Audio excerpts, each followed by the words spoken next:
Mutaratara mweru wa kwamukira motungata ma urigiti wa ACIO ukiambiriria kurutithio wira muthenya wa umuthi.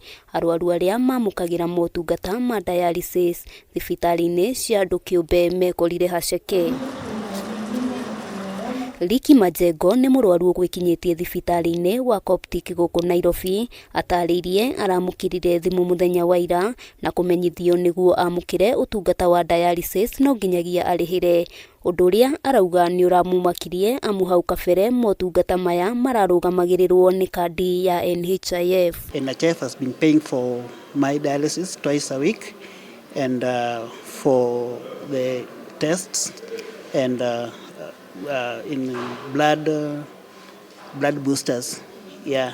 Ataririe gitumi gia kurihira motungata maya kiumanite na gukorwo mubango mweru wa ACIO nduri uraingira mutaratara-ini wa thibitari cia andu KIUMBE. Nilikuwa nimekuja and I wanted to try because tunasikia kwa media ati the CS for health anasema there is no denial of service. So when I came I was told that I have to pay. So I had to solicit for funds. Majengo acungiriirio kuriha muigana wa ciringi 7,500 mbeca iria augite ti arwaru aingi mari na uhoti wa kurihira, agitariria ndari na utauku wa ihinda riria mubango wa ACIO ukuoya niguo gutangikira motungata matiganite. They tried their best before it's too late kwa sababu missing dialysis even for a session ni shida.